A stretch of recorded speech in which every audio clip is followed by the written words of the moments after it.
Le thème que j'ai préparé, je ne sais pas s'il correspond à celui qui vous a été annoncé, c'est l'émergence du droit animalier en tant que discipline autonome. C'est ça, on est d'accord? Bien. Alors, la première chose à faire, c'est de définir le sujet. Et d'abord, le droit animalier. Qu'est-ce que le droit animalier? Si vous êtes venu en pensant que ça avait un peu quelque chose à voir avec les animaux, vous pouvez rester. Si vous pensez que le droit animalier, c'est étudier les droits des animaux, vous pouvez partir. Les droits des animaux, en effet, sont plutôt étudiés du point de vue de la philosophie et de la morale, où l'on trouve des patients moraux, des agents moraux, des droits moraux, aux droits moraux auxquels les juristes n'entendent absolument rien. Il y aurait quand même motif à étudier les droits des animaux d'un point de vue strictement juridique, puisque, comme vous le savez mieux que moi, il existe depuis 1978 une déclaration universelle des droits de l'animal. Mais envisager sur le plan juridique les droits des animaux, ça serait anticiper la réponse à la question cruciale de savoir s'il faut protéger les animaux en leur reconnaissant la personnalité juridique qui leur donnerait accès à des droits subjectifs du genre de ceux que Stephen Wise s'efforce de faire reconnaître par le biais de l'habeas corpus devant la Cour suprême de l'État de New York. Le droit animalier aborde aussi cette question, mais il ne la suppose pas résolue. Il admet la question dans son principe, mais n'anticipe pas la réponse. Est-ce qu'il faut mieux protéger les animaux en leur donnant la personnalité juridique? Et si oui, est-ce que ce serait une personnalité juridique anthropomorphique, comparable à celle dont sont revêtus les êtres humains, ou est-ce que ça serait seulement une personnalité technique à peu près comparable à celle des personnes morales? Donc le droit animalier ne considère pas que la réponse est toute faite.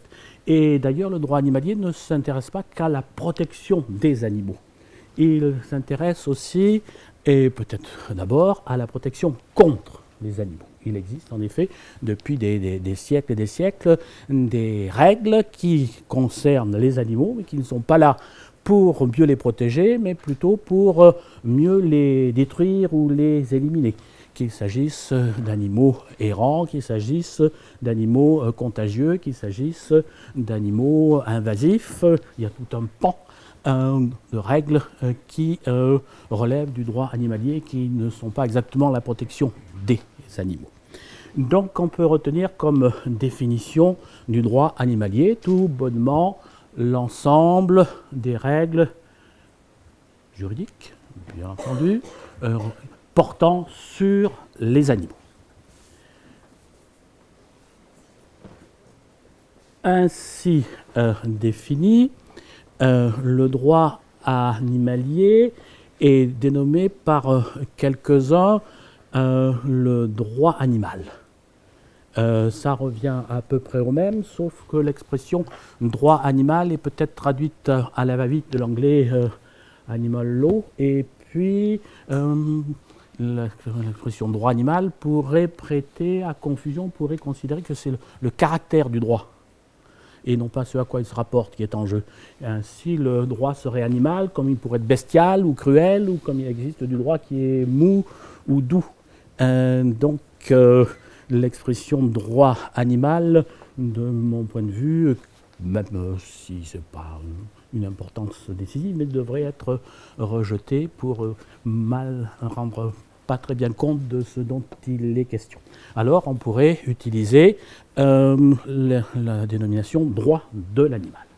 L'expression droit de l'animal peut être considérée comme équivalente à celle de droit animalier, sauf à observer qu'on se priverait ainsi d'une des dimensions que le droit animalier s'efforce de faire émerger de manière à mieux en assurer l'autonomie. Et cette dimension part de l'idée suivante, c'est qu'en étudiant plus précisément les règles relatives à l'animal, on peut enrichir la réflexion sur les règles relatives aux hommes, étant donné que les animaux se débrouillent toujours pour renvoyer aux questions cruciales qui concernent tous les êtres vivants doués de sensibilité, la vie et la mort, la douleur et le bonheur, la nature et la culture, la servitude et la liberté. Et réfléchir sur ces questions-là lorsqu'elles concernent les animaux, ça peut entraîner un certain nombre de conséquences sur la façon d'aborder les mêmes questions qui se posent pour les êtres humains. Pour ne pas alourdir ma présentation, c'est peut-être pas tout à fait la même manière de concevoir le critère d'attribution de la personnalité juridique à l'être humain, quand on sait que les fœtus des animaux sont, d'un certain point de vue, protégés par la directive de 2010 à partir du dernier tiers du développement fœtal normal, parce qu'ils sont aptes à la douleur, à la souffrance et à l'angoisse. Juste un exemple pour vous montrer cette dimension du droit animalier que le droit de l'animal ne permettrait peut-être pas de prendre en considération. Alors, ainsi délimité, le périmètre du droit animalier est nourri d'une multitude de règles. Les règles qui se rapportent directement ou indirectement aux animaux pour les protéger ou pour protéger contre eux, c'est un véritable pullulement. Il y en a à peu près dans tous les codes, bien sûr le code rural et de la pêche maritime, bien sûr le code de l'environnement, bien sûr le code pénal, bien sûr le code civil, mais il y en a à peu près partout. Et puis il y en a dans toutes beaucoup de règles internationales, européennes, communautaires ou autres. Et tout ça, ça part un peu dans tous les sens. Et ça serait déjà un grand progrès vers l'autonomie que de rassembler de manière à peu près intelligente, non pas toutes, mais une partie significative de ces règles qui se rapportent à l'animal. Et il y aurait beaucoup plus d'autonomie pour le droit de l'animal. Pour le droit de l'animal, je le précise, et je n'ai pas dit d'autonomie pour le droit animalier. Le droit d'animal considéré comme l'ensemble des règles se rapportant aux animaux, indépendamment de la dimension, la troisième dimension que j'évoquais tout à l'heure. Or, je suis venu ici, c'était bien l'objet, pour l'émergence du droit animalier en tant que discipline autonome. Alors, c'est le défi que je vais essayer de relever, et pour parler de l'autonomie du droit animalier, discipline émergente, je m'efforcerai dans une première partie de vous démontrer que cette autonomie du droit animalier, c'est une nécessité. Et dans une deuxième partie, je tenterai de vous faire remarquer dans quelle mesure cette autonomie du droit animalier est déjà une réalité. Qu'est-ce que c'est, s'il te plaît ? Est-ce que ça va là ? Qui est perdu déjà ? Qui était perdu et désormais retrouvé ? Personne encore. Bien là, je vous sens quand même un petit peu tendu, un petit peu. Il y a quelque chose qui ne va pas. Je le sens bien. Il y a quelque chose qui ne va pas. Il faut. Et ça c'est bon. Alors on va essayer de changer un petit peu les choses. Ce qu'il faudrait maintenant. Pour vous motiver, pour vous relancer, c'est pousser un grand cri de défoulement collectif. Ça va un cri primal qui va vous recentrer un petit peu sur l'essentiel. Moi, j'ai un slogan tout trouvé. Je ne sais pas s'il va vous convenir. Il peut y avoir des objecteurs de conscience. Ce serait « Vive le droit animalier ». Bien, on va voir jusqu'où ça va aller. Et à 3, vous allez crier de toutes vos forces « Vive le droit animalier », comme ça on repartira d'un bon pied. D'accord ? Bien, à 3, non, je sens qu'il y a quelque chose qui ne va pas aller, parce qu'entre 2 et 3, je ne vous connais pas, mais je sais qui vous êtes. Vous allez vous dire « Oui, Si jamais à 3, je suis le seul abruti, de quoi est-ce que je vais bien avoir l'air? Aussi, faut-il compléter le dispositif par un mécanisme qu'on trouve encore dans le droit, dans le Code civil, dans le Code de procédure civile, c'est le serment. Vous allez vous faire le serment personnel qu'à 3, quoi qu'il arrive, vous serez le seul à crier « Vive le droit animalier » et ça peut donner quelque chose. On y est? Mais j'ai pas des yeux derrière, mais j'ai des oreilles derrière la tête. À 3. 1, 2, 3. C'est pas si mal. 1, 2. Non, j'avais pas dit 3. Bien, donc, première partie, la nécessité de l'émergence du droit animalier en tant que discipline autonome. L'autonomie disciplinaire du droit animalier est une nécessité pour assurer la légitimité de l'étude des questions relatives aux animaux. Et c'est une nécessité aussi pour prendre le relais des disciplines académiques traditionnellement reconnues qui s'intéressent aux questions animalières, mais qui s'essoufflent à essayer de les suivre. Et il y aura donc deux sous-parties dans cette première partie. Légitimer l'intérêt pour les questions relatives aux animaux et relayer les disciplines traditionnelles essoufflées. D'abord, légitimer l'intérêt pour les questions relatives aux animaux.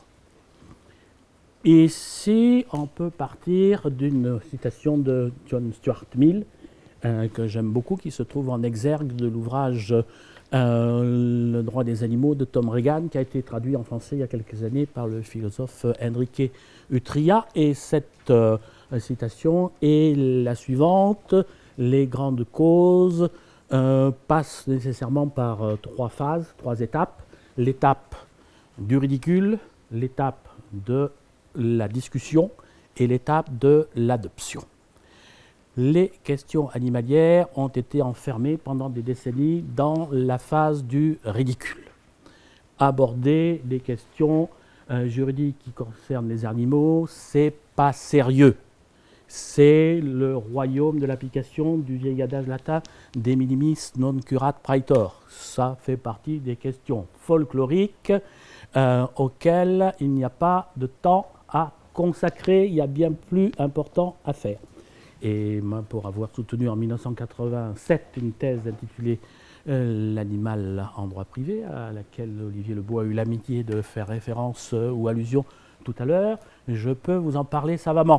En 1987, soutenir une thèse sur un sujet comme ça, c'était le plus sûr moyen de se fermer toutes les portes d'entrée vers une carrière universitaire.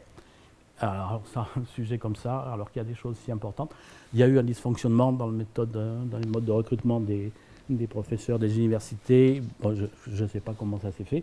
En tout cas, ça ne m'a pas empêché d'entendre des lazis, des colibés, et puis si j'étais le seul, ça ne serait pas bien grave. Parler de questions animalières, c'est vraiment la question folklorique insignifiante auquel le droit n'a pas à perdre de temps.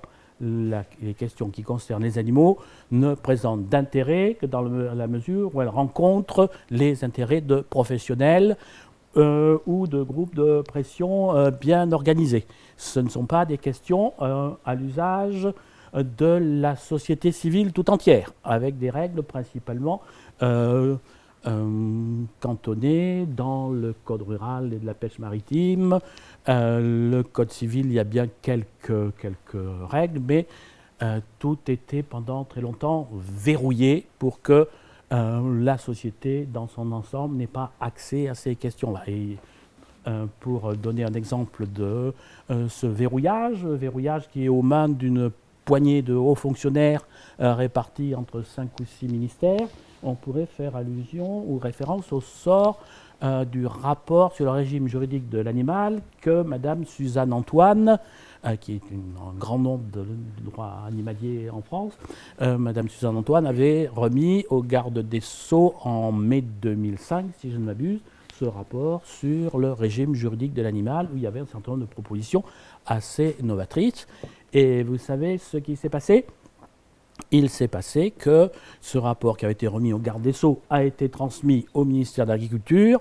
Le ministère de l'Agriculture a organisé une commission de réflexion qui, en 3 séances, a renvoyé aux oubliettes le rapport Antoine, parce que c'était l'exemple type du verrouillage du débat juridique sur les questions animalières par des hauts fonctionnaires qui ne sont pas tous au ministère de l'Agriculture, mais beaucoup, parce qu'ils sont en prise directe avec les professions et que les questions intéressent plus directement les éleveurs ou les chasseurs, un certain nombre de lobbies. Donc, la situation était assez crispée, était assez bloquée, et il faudrait que le droit animalier ait suffisamment d'autonomie pour que ces questions-là soient considérées comme légitimes pour l'ensemble de la société civile. Et cette légitimation, et si ça se trouve, elle s'est réalisée sous nos yeux en peu de temps, avec le vote de la loi du 16 février 2015 qui a modifié le Code civil et qui a ajouté un article que vous connaissez tous et toutes, l'article 515-14, qui énonce que les animaux sont des êtres vivants doués de sensibilité. Il dit autre chose, mais il dit au moins ça, déjà. Cette modification du Code civil a été assez critiquée parce qu'elle est arrivée dans des conditions politiques un petit peu bizarres. C'est un député socialiste qui s'appelle M. Jean Glavany, ancien ministre de l'Agriculture, qui a porté de toutes les forces de sa conviction jusqu'au vote et à l'adoption définitive de cette modification du Code civil, en coupant l'herbe sous les pieds ou en tendant la laine sur le dos d'une de ses collègues socialistes qui s'intéresse depuis longtemps à la question animale, qui est Madame Geneviève Gaillard. Et il y a eu des... Je ne sais pas exactement ce qui s'est passé, toujours est-il que cet amendement Glavany a été voté à la surprise tout à fait générale et a franchi le cap du contrôle de constitutionnalité, et la loi est entrée en vigueur, et ce qu'elle dit, eh bien, c'est pas tout à fait insignifiant. Les animaux sont des êtres vivants doués de sensibilité, que ça soit affirmé dans le Code civil, c'est l'affirmation de ce que les questions concernant les animaux relèvent de la société civile tout entière. Étant entendu que, comme l'avait dit le doyen Carbonnier et bien d'autres avant lui, le Code civil est la constitution civile des Français. Ce n'est que la constitution civile des Français, ce n'est pas la constitution tout court. Et il est bien évident qu'il serait ô combien préférable que ce qui est affirmé par l'article 515-14 du Code civil soit inscrit un jour dans la Constitution elle-même, qui, elle, est vraiment au-dessus du Code civil, alors que le Code civil n'est que symboliquement au-dessus des autres codes. Mais la constitutionnalisation de la protection de l'animal en France, ça c'est l'œuvre qui attend la génération dont le professeur Olivier Lebeau, constitutionnaliste émérite, est le chef de file. C'est à lui de... En attendant, il va falloir s'en tenir au Code civil, et cette réforme du Code civil est quelque chose d'assez novateur et remarquable. Ça a quand même changé l'état d'esprit. J'y reviendrai un petit peu tout à l'heure, et je pense qu'il y aura des questions sur la signification et la portée de cette réforme, dont tout le monde reconnaît qu'elle constitue effectivement une révolution théorique. Théorique seulement, mais théorique quand même. Et on peut presque dire que grâce à cette loi, le droit animalier a rempli sa première mission, qui était d'assurer le passage de la phase du ridicule à la phase de la discussion. Cette loi de 2015 rend également nécessaire l'autonomie du droit animalier parce que l'ampleur de la réforme, l'élan qu'elle a donné aux questions animalières, a pris un petit peu de cours d'autres disciplines qui s'essoufflent à rattraper les enjeux et pour lesquelles le relais du droit animalier est une nécessité presque impérative. Ça serait le grand B de cette première partie, le relais des disciplines académiques essoufflées. Quelles sont les deux disciplines académiques essoufflées avec le sens de la provocation qui est censé me caractériser, je dirais que ces deux disciplines essoufflées sont le droit civil des biens et le droit de l'environnement. Le droit civil des biens, pourquoi a-t-il besoin d'être relayé par le droit animalier? Bien, pour tenir compte de ce qui a été réalisé du point de vue théorique par la réforme de 2015. Alors, c'est un petit peu ambigu, mais c'est très profond ce qui s'est passé en 2015. On peut soutenir que les animaux ont été extraits de la catégorie des biens. Certes, il y a une ambiguïté calculée qui consiste à faire figurer toujours les règles concernant les animaux dans un livre deuxième du Code civil qui s'intitule toujours « Des biens et des différentes modifications de la propriété ». Au moment du vote de la loi, il y avait deux amendements. C'était la loi de modernisation et de simplification de règles civiles et de procédures. Peu importe l'intitulé de la loi, il y avait deux amendements qui étaient exactement les mêmes à la lettre près, ou à un mot près, je crois.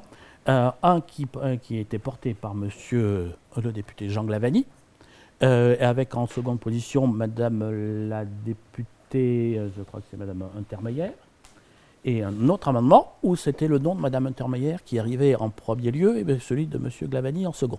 Quelle était la différence? Eh bien, c'est que l'amendement Glavany maintenait l'intitulé général des biens et des différentes modifications de la propriété, tandis que l'amendement Untermeyer modifiait l'intitulé du livre deuxième qui serait devenu des animaux, des biens et des différentes modifications de la propriété.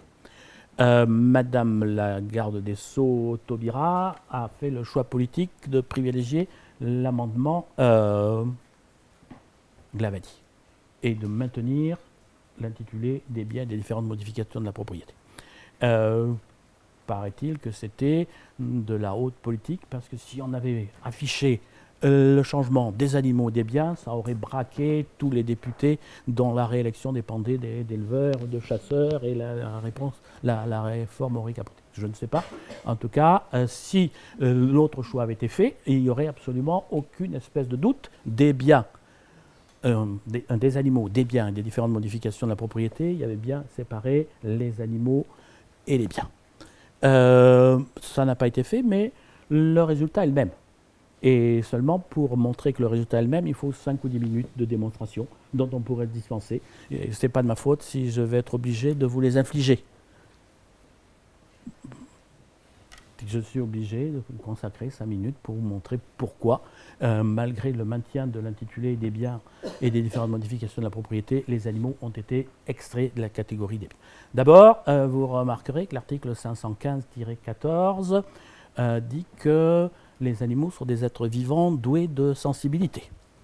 Ce qui est un progrès, me semble-t-il, par rapport à une législation déjà très avancée, la législation suisse, qui, dans le Code civil, depuis 2003, affirme « les animaux ne sont pas des choses ». Tant entendu, vous savez mieux que moi qu'en droit, bien et chose, ça peut être à peu près équivalent. C'est pas tout à fait la même chose, mais c'est généralement tenu pour à peu près équivalent. Et vous observerez qu'en droit suisse, c'est une définition négative. Les animaux ne sont pas des choses. Alors que dans le Code civil français, c'est une définition positive. Les animaux sont des êtres vivants doués de sensibilité. Et depuis 2015, le Code civil a inspiré la réforme du Code civil québécois et du Code civil colombien qui retient à peu près la même formulation. Ça ne suffirait pas à conclure que les animaux ne sont pas des biens. Parce qu'il y a la deuxième phrase de l'article 515-14, sous réserve des lois qui les protègent, les animaux sont soumis au régime des biens. Mais cette deuxième phrase est très précieuse pour asseoir la démonstration sur laquelle les animaux ont été extraits de la catégorie des biens. Vous observerez qu'il est dit, sous réserve des lois qui les protègent, les animaux sont soumis au régime des biens. S'ils sont soumis au régime des biens, c'est dire en même temps que ce ne sont pas des biens. Ils ne sont que soumis au régime des biens. Le professeur Olivier Lebeau, dans un colloque à Nice, je crois, il y a 3 ou 4 ans, qui avait été publié dans la revue semestrielle de droit animalier, avait présenté une distinction entre les res animalis et les règles animalis et les règles res. Montrant que, s'agissant des animaux, il y avait des règles qui étaient les règles de droit des biens qui s'appliquaient à eux, et puis des règles qui s'appliquaient à eux en tant qu'animaux. Et bien, avec l'article 515-14, la proportion a été complètement inversée. Ce sont les règles animalis qui sont majoritaires et prioritaires, et les règles res qui ne leur sont applicables qu'à titre subsidiaire. Sous réserve des lois qui les protègent, ils sont soumis au régime des biens, ce qui veut dire que dans la mesure où il y a des lois qui les protègent, ils ne sont pas soumis au régime des biens. Et s'il n'y a pas de telle loi, eh bien, ils ne sont que soumis au régime des biens. Autre indice important, c'est que l'article 515-14 est hors sol. Il est tout de suite après l'intitulé du livre deuxième, mais il est avant le chapitre premier qui s'intitule « La distinction des biens ». Si les animaux avaient été des biens, on n'aurait pas eu un article 515-14, on aurait eu un article 516-1. Vous avez un article 516 qui dit toujours « Tous les biens sont meubles ou immeubles ». Si on avait voulu que les animaux restent des biens, on aurait dû dire « Tous les biens sont meubles, immeubles ou animaux ». Étant entendu, et c'est ça peut-être le point majeur, que les animaux ont été extraits des deux sous-catégories de biens qui existent, les meubles par nature et les immeubles par destination.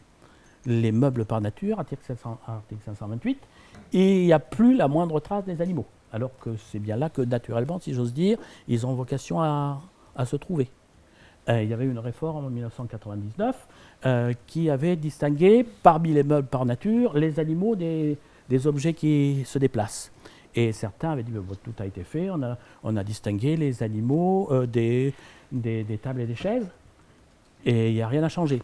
C'était une erreur absolue, parce que ce qui compte, est-ce que c'est la couleur de l'uniforme des prisonniers ou l'épaisseur des barreaux de la cage? Les animaux, même si on les distinguait des objets qui se déplacent, c'était des meubles par nature, donc des biens. Et c'était même dit plus efficacement que ça n'avait été dit par le Code civil en 1804. Vous pouvez ouvrir votre Code civil, il n'y a plus la moindre trace du moindre animal parmi les meubles par nature. Et pour les immeubles par destination, là c'est presque encore plus flagrant, un peu plus juridique, mais juridiquement plus flagrant. Les immeubles par destination sont les biens que le propriétaire d'un fonds y place pour le service et l'exploitation du dit fonds.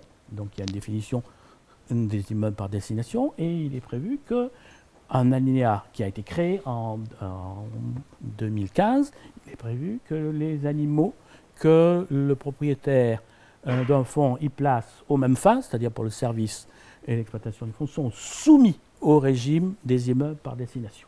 Ce qui est dit expressément qu'ils ne sont que soumis. Avant, ils étaient des immeubles par destination. Donc il y a toute une série d'enchevêtrements qui font que les animaux ont été extraits de la catégorie des biens. Et s'ils ont été extraits de la catégorie des biens, eh bien le Code civil va s'épuiser à vouloir en traiter dans le cours des droits des biens. Il faudrait maintenant, dans toutes les facultés de droit de France, pour être en cohérence avec la modification du Code civil, un cours de droit des biens, un cours de droit des animaux. Les animaux n'étant plus des biens, soumis au régime des biens, certes, étant des proportions qui peuvent varier, mais soumis seulement. Voilà un droit qui est complètement essoufflé à essayer de suivre les évolutions animalières et qui gagnerait à être relayé par le droit animalier en tant que discipline autonome. Et il y en a un autre aussi qui va devoir rendre les armes, c'est le droit de l'environnement. Le droit de l'environnement s'intéresse beaucoup aux animaux sauvages, et même très fortement aux animaux sauvages. Il y a eu une véritable révolution, d'après ce que j'ai compris, le 8 août dernier. Le 8 août 2016, c'est la fameuse loi sur la reconquête de la biodiversité, de la nature et des paysages. Il y a eu une modification majeure, semble-t-il, de l'article 1er du Code de l'environnement qui s'appelle l'article L110-1, je crois, qui définit ce qui appartient au patrimoine commun de la nation, à la protection duquel est voué le droit de l'environnement. Il y a eu des changements importants, et notamment celui-ci, c'est qu'avant, cet article visait les espèces d'animaux et de végétaux. C'était la collectivité qui était visée. Maintenant, ce sont les êtres vivants qui font partie du patrimoine commun de la nation. Ce qui fait qu'on est passé du collectif à l'individuel. Un être vivant, c'est un individu. Et il y a eu cette avancée considérable du droit de l'environnement de substituer à l'être vivant, les êtres vivants aux espèces. L'individu animal sauvage entre en scène. Mais le droit de l'environnement, et c'est là qu'il a besoin du relais du droit animalier, c'est bien arrêté au deuxième aspect, au deuxième volet. Le droit de l'environnement n'arrive pas à dire que les animaux sauvages sont des êtres vivants et sensibles. Ce n'est pas la faute du droit de l'environnement ni des spécialistes de la matière. Mais là, il y a un blocage violent pour empêcher la prise en compte de la sensibilité des animaux sauvages. Ils sont protégés en tant qu'êtres vivants au titre de la biodiversité et des équilibres que vous connaissez tous, mais la sensibilité est niée. Il y avait eu dans le prolongement de la loi de 2015, de l'amendement de Glavany, avant même qu'elle n'entre en vigueur, un amendement que Madame la députée Laurence Abeille, qui avec Madame Gaillard est les plus active pour faire évoluer les choses dans ce secteur-là, m'avait fait voter par la Commission du développement durable un amendement étendant aux animaux sauvages vivant à l'état de liberté naturelle la répression des actes de cruauté. Bien entendu, cet amendement a été repoussé alors qu'il avait été voté par la Commission de développement durable. Donc la sensibilité des animaux sauvages n'est pas davantage prise en compte depuis la loi de 2016. C'est important par ailleurs, y compris pour les animaux, mais il y a le blocage de la sensibilité. J'ai même appris... Et ils sont protégés en tant qu'espèce. Ils étaient déjà protégés en tant qu'espèce, en tant que représentants d'une espèce menacée de disparition. Maintenant, on ne les désigne plus.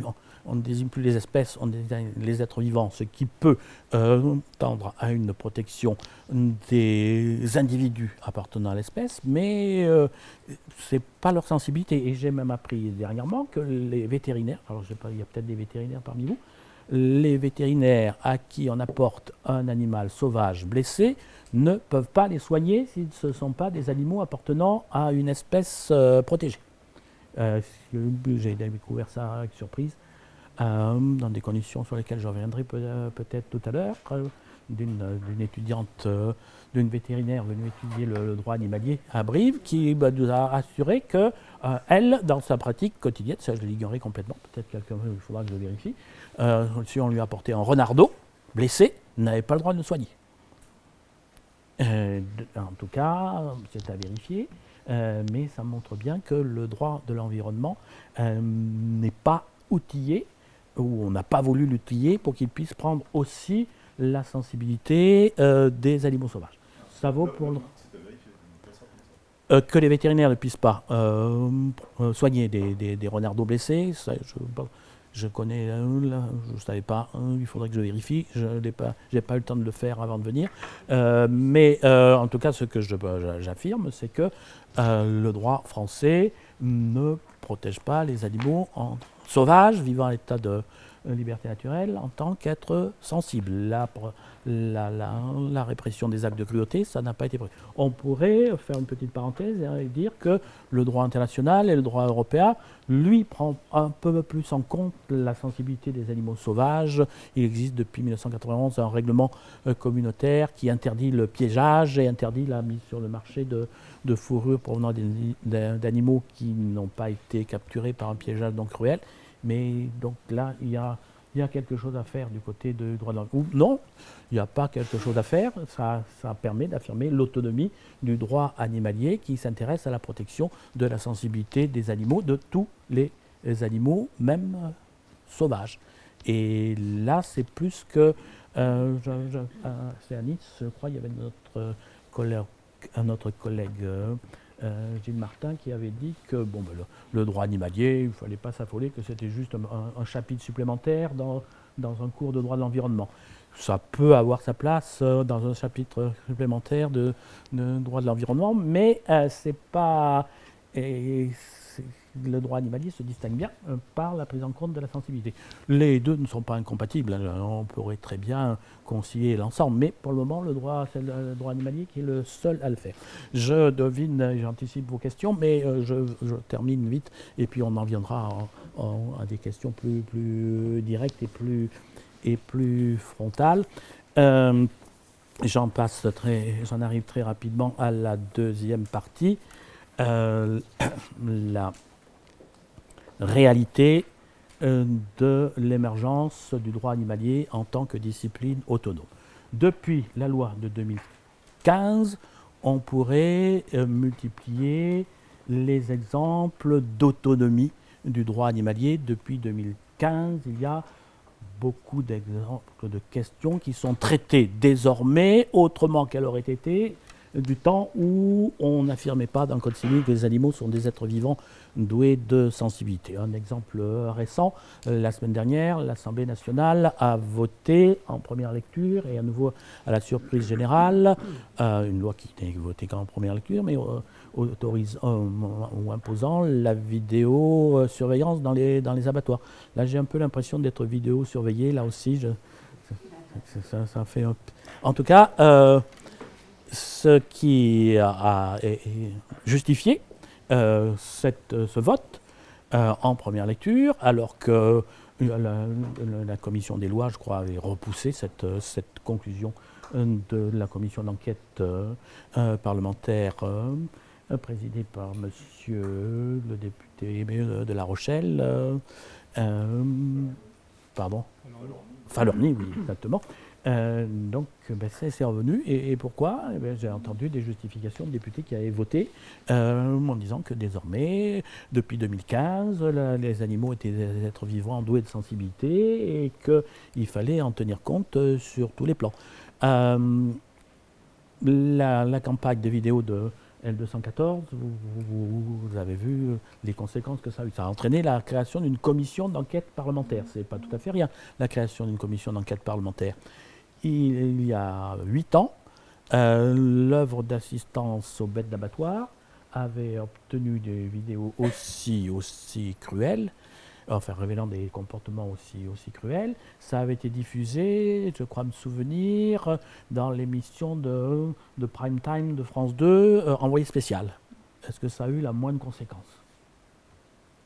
Donc il se passe des choses, mais il y a des changements qui s'opèrent. Je pourrais vous parler aussi de l'arrêt de la Cour européenne, de l'arrêt de la Cour de cassation française du 9 décembre 2015 à propos du chien Delgado. On en parlera peut-être tout à l'heure. Je ne vais pas faire l'inventaire de tout ce qui peut avoir changé. Ce que je voudrais quand même dire, c'est que il ne faut pas croire, si on est attaché à un renforcement de la protection des animaux, il ne faut pas croire que ça va progresser régulièrement, sans soubresaut, tranquillement, vers toujours plus. Ce n'est pas vrai. il va y avoir des retours en arrière. Il faut s'attendre à des batailles lourdes.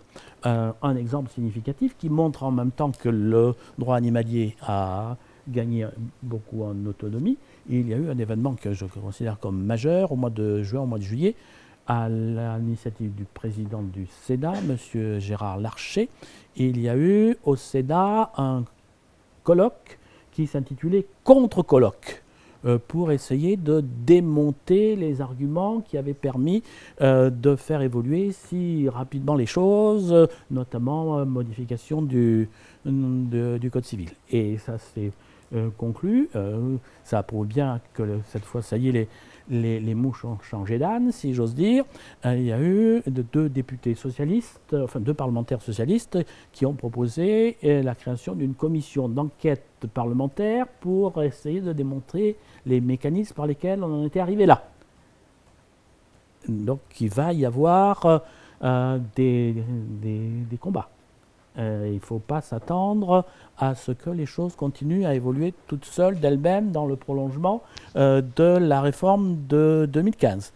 Eh bien, la question sera de savoir si ces combats seront des combats d'arrière-garde, des barouds d'honneur, ou si ça pourra infléchir durablement l'évolution. En tout cas, il faut s'attendre à devoir discuter. Et c'est normal d'ailleurs, puisqu'on va entrer dans la phase de la discussion si on n'est plus dans la phase du ridicule. Alors, pour que le combat qui aura lieu, ça, il ne faut pas se faire d'illusions, il va y avoir une période de crispation que je prévois d'une violence extrême.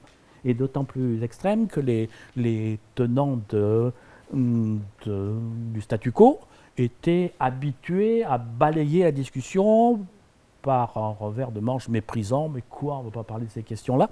Et maintenant, ils sont un petit peu pris de court. Ils arriveront à trouver des contre-arguments. Mais le temps qu'ils les élaborent, il y a un petit vent de panique, d'où des crispations que je prévois violentes dans les semaines, dans les mois ou dans les années à venir. Alors pour que la discussion puisse être à armes égales, eh bien, il faut forger les armes. Et où peut-on les forger ? Ailleurs, mieux qu'à l'université où nous nous trouvons aujourd'hui.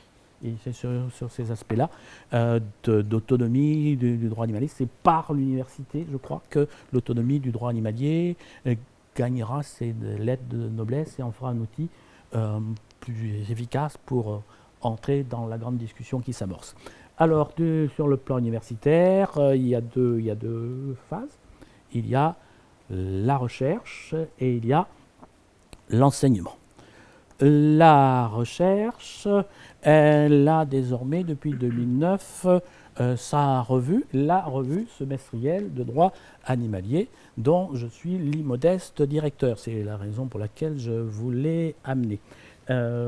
C'est une revue à laquelle collaborent très efficacement deux ex-sois, le professeur Olivier Lebeau, qui tient une rubrique de droit constitutionnel comparé, et comme il est chez lui dans la revue semestrielle droit animalier, si un jour il a quelque chose d'intéressant à dire en droit administratif, il écrit quelque chose. Il y a aussi Joël Kirzenblatt, qui est doctorant ici, et qui tient une revue des publications qui est absolument magistrale d'esprit et d'approfondissement. Donc c'est ex aussi, la revue semestrielle de droit animalier. Donc ça existe depuis 2009. Je me suis laissé dire que les revues scientifiques universitaires avaient beaucoup de mal à franchir le cap de la 3e année. Celle-là, elle a largement franchi le cap de la 3e année. Elle n'est pas à l'abri de coups de tornade, mais elle existe et elle fonctionne toujours. Et je crois que ce n'est pas pour me jeter des fleurs à moi, parce qu'il intervient à chaque fois 30 ou 40 contributeurs qui se donnent à fond dans cette aventure scientifique et humaine.